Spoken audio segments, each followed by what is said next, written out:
My topic is today is the congenital heart diseases. Is a brief introduction of congenital heart diseases. Congenital heart disease आप लोगों के लिए थोड़ा सा एक यूनिक सा टॉपिक है. जनरल पॉपुलेशंस में आप लोगों को बहुत कम इस तरह के पेशेंट्स मिलते हैं जो कि congenital heart disease के साथ होते हैं. I will go for the brief introductions.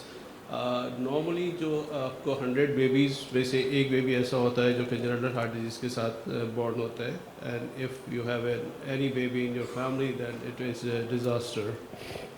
Alright, so we will go for the risk factors कि क्या क्या risk factors हो सकते हैं और उसकी वजह से क्या क्या cardiac defects हो सकते हैं. अगर prematurity है, baby prematurely born हो गया है, so then we can have some like a PDA. baby अगर born हुआ है with charge association के साथ, so they can have tetralogy, AV canal defects, ASD और VSD. बेबी अगर है डाउन सिंड्रोम के साथ है, then we have some kind of AV canal defect, ASD, VSD और tetralogy. अगर कोई मॉर्फोन सिंड्रोम के साथ है तो that they can have a mitral valve prolapse, aortic root dilatations. अगर कोई न्यूनान सिंड्रोम के साथ है then they can have aortic stenosis, pulmonary stenosis and ASDs. Turner syndrome के साथ अगर कोई बेबी बॉर्न हो रहा है then we have to look for the coarctation or we have to rule out the coarctation by bicuspid aortic valves like that. Again, for the maternal side अगर हम जाएं कि मदर्स के लिए क्या क्या चीज़ है और उसकी वजह से क्या क्या चीज़ें जो है बेबीज़ में डेवलप हो सकती हैं. अगर कोई फैमिली में किसी बेबी का सिबलिंग्स है, एक फर्स्ट बेबी है congenital heart disease के साथ है, then there are 2 to 4% chances of having the next baby with a congenital heart disease. Similarly, if the mother gets the TORCH in the pregnancy, especially the rubella, then there is a chances that baby can have the PDA or pulmonary stenosis. Similarly, if the mother is diabetic and she has not controlled her diabetic, especially in the first trimester, usually pregnancy में जो newly mother's होती हैं उनको पता भी नहीं होता उनकी शुगर कितना बढ़ रही है, भूख ज़्यादा लग रही होती है, खा पी खूब रही होती है. So but if they have the high sugar level for a long time then the baby can have transposition of the great arteries, coarctation, hypertrophic cardiomyopathy, and baby will born with this kind of complications. Similarly, if the mother has a SLE, then there is 20 to 40% chances that baby will born with a congenital heart block. Similarly, if the mother is alcoholic, not in our countries but in Western countries, then they have chances of having the baby with the AST, atrial septal defect, and ventricular septal defect. Similarly, if they are taking some medications like phenytoin, valproate, then there is chances of having the VSD, ASD, hypoplastic left heart syndrome, etc. So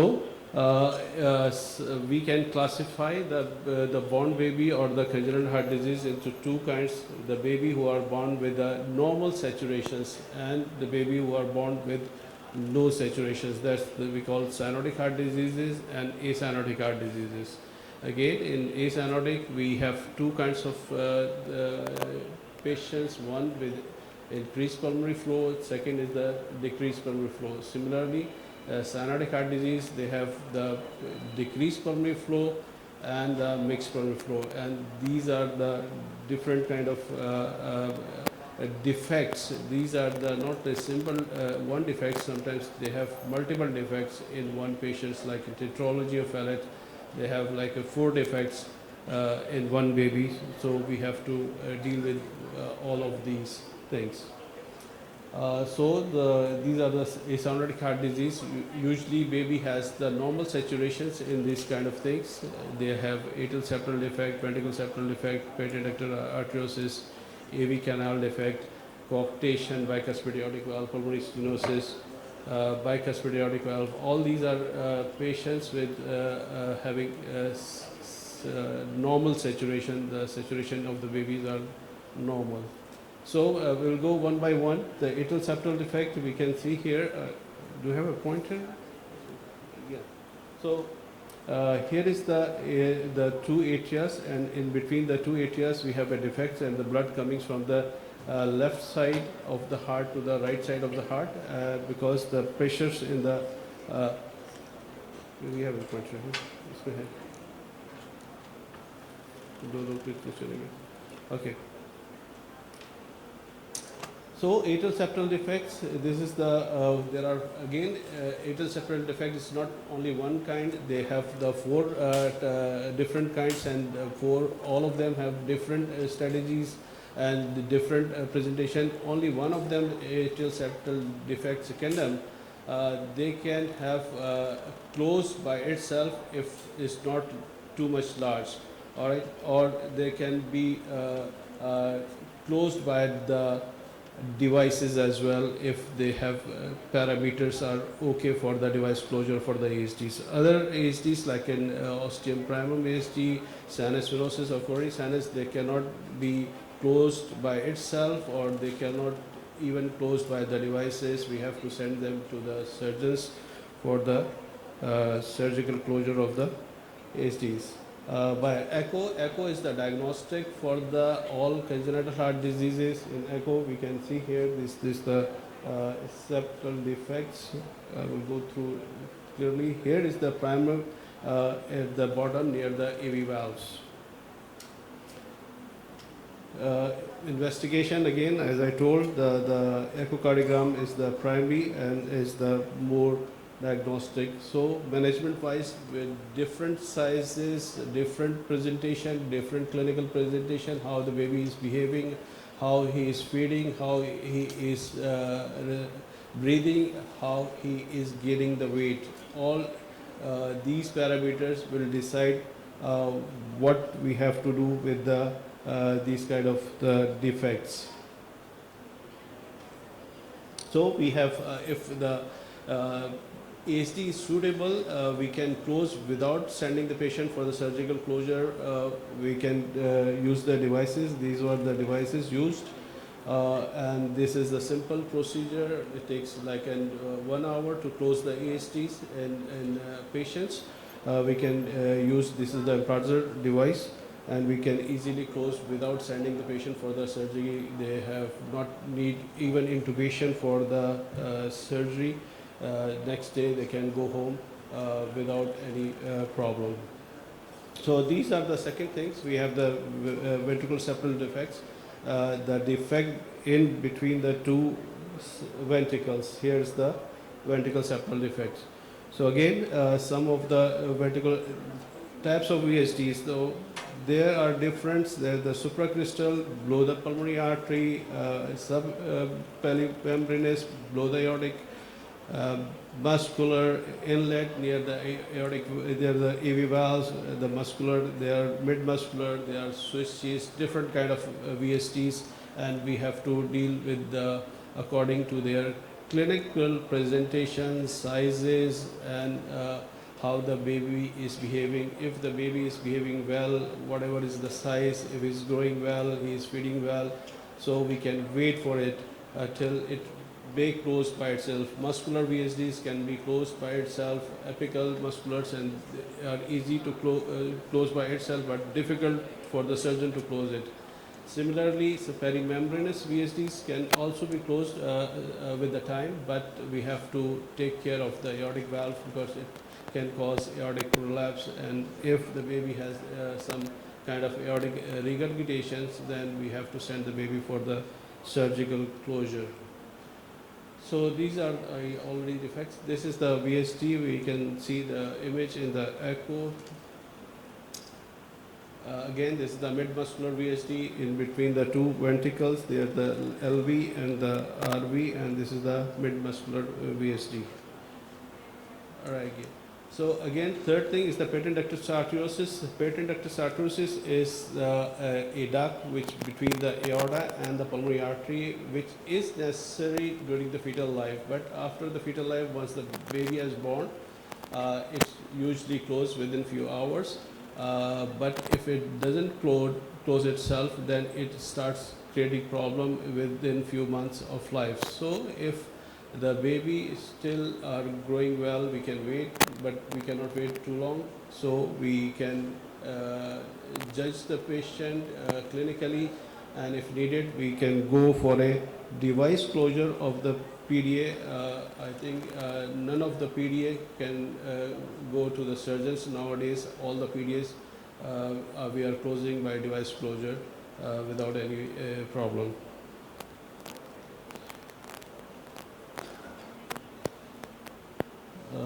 This is the clinical feature for the ductus arteriosus, and again, AV canal defects. I will show the pictures. The AV canal means there is the mid septum of the cushion defects. That's the cushion, all the ASD and VSD all together. So there is almost a single AV valve, the common AV valve. We call it common AV valve. And if the baby is born with this, we have to make the baby to grow till he will gain the weight to at least 5 to 6 kilogram, and then we have to send the patient for the surgical closure of the this AV canals. Again, we at the same time we have to see the sometimes the right ventricle or the left ventricle are small. Then we call it unbalanced AV canal, in which one of the ventricle is smaller than the other ventricles. Then this baby will not be able to go as a biventricular repair. Then we have to think a different strategy. We have to make it as a single ventricular physiology. We have to make it either Glenn, and then the next stage is the Fontaine. So this is the, it will, if the have one ventricle is unbalanced, it means smaller than the normal size or the less than 30% of the other size, then it should go for a univentricular repair. Mitral valve prolapse, again, I will show the picture. That's the prolapsing here. That's not cooperating at the same site, and they causing the regurgitation of the mitral valve. Again, if it's causing more regurgitation, then we will see clinically, and then we have to send the patient for the surgical repair of the mitral valve. Similarly, coarctation of aorta. Here is the coarctation of aorta. I will show this. This is the coarctation, means narrowing of the arch at any part. It can be here, it can be here, or it can be here, or the whole of the arch can be smaller. We call hypoplastic arch. All right. So usually, if there is a coarctation, then we have to either stent the patient, or if we are not able to stent, then we have to send the patient for the surgical correction. But if the patient has a LV dysfunction, then we have to make the coarctation stenting or balloon dilatation for a stage repair, and then in the next stage he can go for a surgical repair.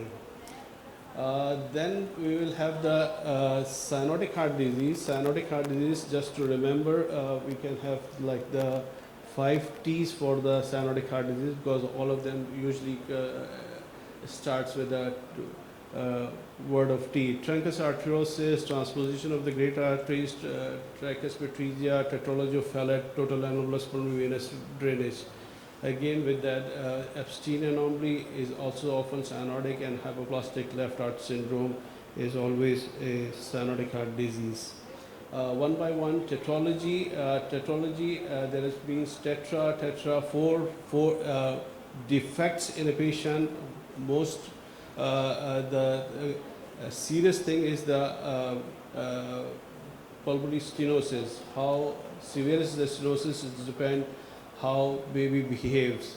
Sometimes this is although a cyanotic heart disease, but baby can have normal saturations, because the pulmonary valve is having mild stenosis, and the baby has a good flow to the lungs, and they have the normal saturation. Although it's a cyanotic heart disease, the baby is acyanotic, and they can live with a normal saturation till we will have to send them for the repair, because they cannot live longer. They can have further problems in future. So we have to decide when have to send the patient for the correction or total correction. In if the baby have the initial stages of the life, where severe cyanosis, saturation goes below 75, then we have to make some palliation. We can make the PDA stenting for the patient to make the flow to the lungs. To baby, we need to grow the baby till then we will send the patient for the total correction, in which we will do the VSD closure, pulmonary obstruction, relief of the pulmonary obstruction. Okay, then again, this is all the physical examination. We will see that that's the truncus arteriosus. All right. So in the stats of two great vessels, only one outlet of the from the great vessels. That's the, we call it truncus arteriosus. So aorta and the pulmonary arteries, and then from the this trunk, the aorta is arising. The pulmonary artery is arising from the aorta. All right. So and they have also the four kinds of truncus, one in which the pulmonary arteries arises directly, directly from the truncus. The second type in which the two pulmonary arteries are arising separately. Third, in which the truncus, the pulmonary arteries are arising behind the truncus. And fourth, in which the pulmonary flow is from the descending aorta. So all of them needs surgical repair, and we have to close the VSD. Usually they always have the VSD. Close the VSD, connect the aorta from the LV, and then make a conduit from the RV to the PAs.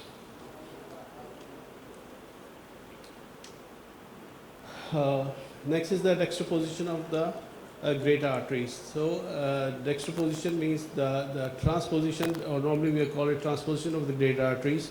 So the aorta is arising from the right ventricle instead of left ventricle, and the pulmonary artery is arising from the left ventricle instead of right ventricle. So these are the transposed. So there is two circulation. The pulmonary circulation is running itself, and the systemic circulation is having the circulation itself. So two different circulations. There must have some connections for the mixing of the blood, otherwise life cannot be survived. So there must have either PDA, AST or the VSD for the survival. If the baby is born with these things, we have to check immediately, and if needed, we have to do the septostomy or the PDA stenting, or at least we have to start the prostaglandin to keep the duct open, so that the baby can get the blood to the lungs for the saturation. So there is another thing, we call it the L transposition, or ventricular inversion, in which not the great arteries, the two ventricles are reverted or transposed. So we call it AV discordance. So we have the right atrium not opening into the right ventricle. Right atrium is opening into the left ventricle. All right, and the left atrium is opening into the right ventricle. So the ventricles are inverted or inversion. We call it ventricular inversion. All right, and then the great arteries are arising from the different things. Sometimes they are arising, the aorta is arising from the RV, or sometimes they are arising from the LV. So there is another term, we call it corrected transposition of the great arteries. So there is all different kinds of varieties of these things.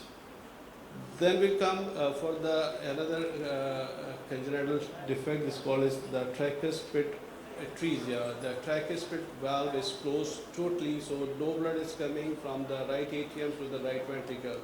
So blood, there must have a AST to go for the blood to the left side. So And in these cases, we have the hypoplastic right ventricle until unless there is a large VSD, so the blood will come from the VSD to the right ventricle and then goes to the pulmonary side for the saturations.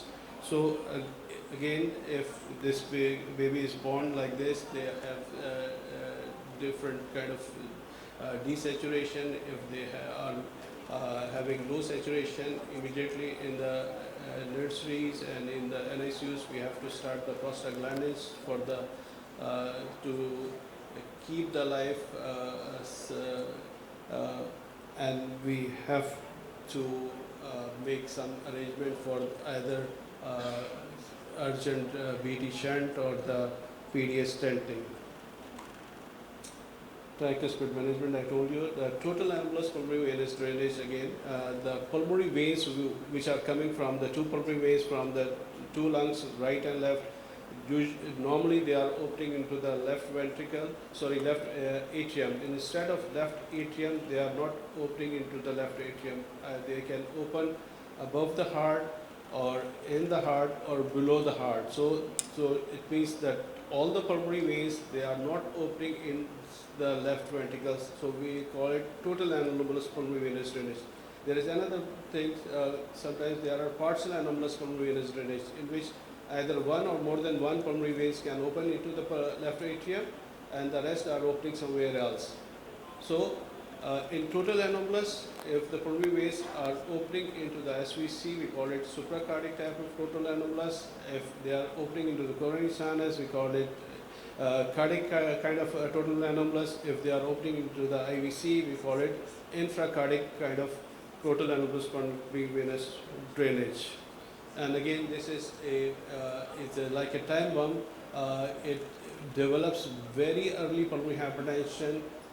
We have to make the correction for this total anomalous before the 3 months of life.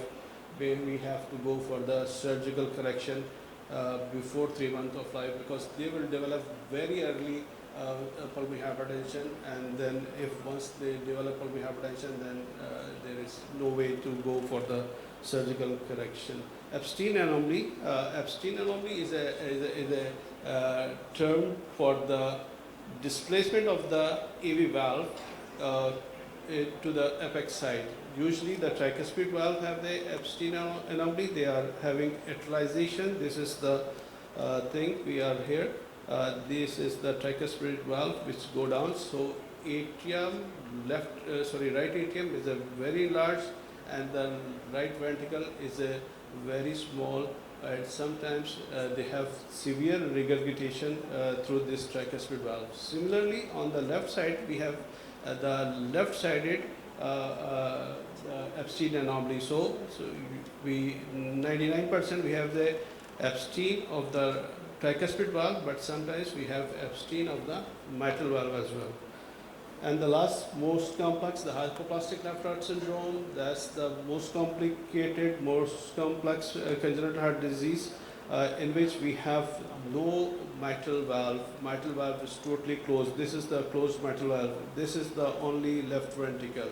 All right, so left-sided is very, very small, hypoplastic left ventricle again. And then this is the only one ventricle with a one AV valve.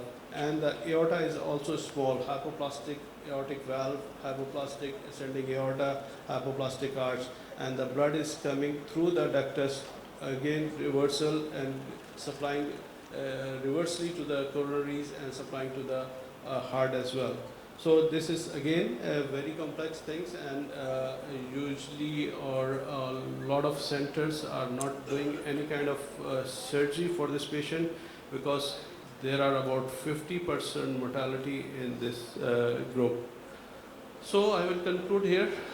This is the different kind of diseases, very complex. Thank you so much for your listening. Any question, if anybody?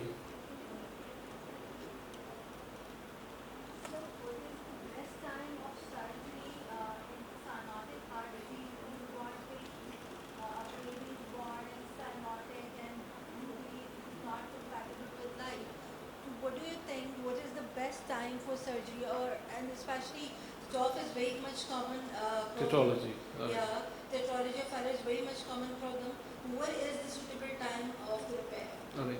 So tetralogy, which all depend upon the clinical condition of the baby. If the baby are born with a low saturation, like below 75, or the baby gets a spell. So single spell means you have to send the baby for the surgery. There is no way the baby should get the second spell. So ideally, all right. So if we have a good center, good surgeons, we can send the baby for the surgery. We have done the surgeries in tetralogy, even 2.3 kilogram babies, total corrections. All right. If you do not have the centers, especially in Pakistan, we do not have the specified center which are doing in units total corrections, then we will do the BT shunts.